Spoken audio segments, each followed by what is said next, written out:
প্রিয় বন্ধুরা, এখানে আজকে আরেকটা প্রোডাক্টের সাথে পরিচয় করে দেওয়ার জন্য আজকে এই প্রোডাক্টটা আমি নিয়ে আসছি আপনাদের সামনে। এটা হচ্ছে 3110 30x2, অর্থাৎ 30 ওয়াট, দুইটা 30 ওয়াট চলবে, অর্থাৎ 60 ওয়াটের এই সার্কিটটা বিল্ট ইন। তো এখানে এই সার্কিটটা 8 থেকে 26 ভোল্টে চলবে, সাধারণত DC volt, single line DC ভোল্টেজে এটা চলবে।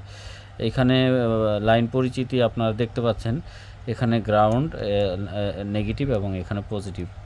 আর এপাশে আপনারা পেয়ে যাচ্ছেন লেফট রাইট চ্যানেলের জন্য 30 ওয়াট, আর লেফট চ্যানেলের জন্য 30 ওয়াট।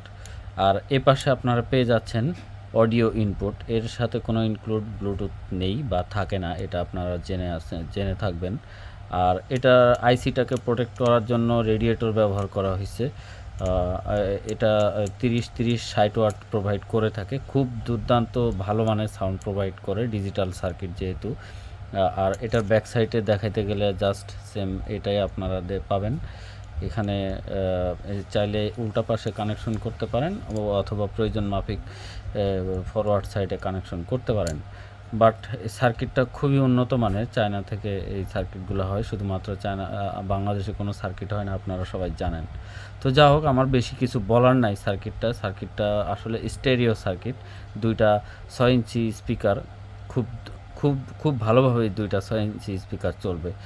যেহেতু এটা হিট প্রুফের জন্য ভালো মানের রেডিয়েটর দেওয়া হয়েছে, এটাকে হিটসিন বলে অনেকেই। আর এখানে ইন্ডাক্টরগুলো দেওয়া হয়েছে যাতে স্পিকার না হয়, আর সার্কিটটা স্থায়ী হয়, স্থায়িত্ব বাড়ে, যে কারণে ইন্ডাক্টরগুলো ব্যবহার করা হয়েছে। যাই হোক, এটার মেইন সাউন্ড কোয়ালিটি এই আইসির মধ্যে, যেটা এই হিটসিনের নিচে ব্যবহার করা হয়েছে, খুব উন্নত মানের 3110 আইসি। 8 থেকে 26 ভোল্ট আপনারা ডিসি ইনপুট করতে পারেন, ল্যাপটপ বা যে কোনো 12 ভোল্টের ব্যাটারি, অথবা যে কোনো 24 ভোল্টের অ্যাডাপ্টর, নেগেটিভ এবং পজিটিভ আপনারা সরাসরি এতে ইন করতে পারবেন। তো এই ছিল আমার কাছে আপনাদেরকে জানানোর এই সার্কিটটার সম্বন্ধে। আশা করি আপনাদের সবার কাজে লাগতে পারে। সবাই ভালো থাকবেন, ধন্যবাদ।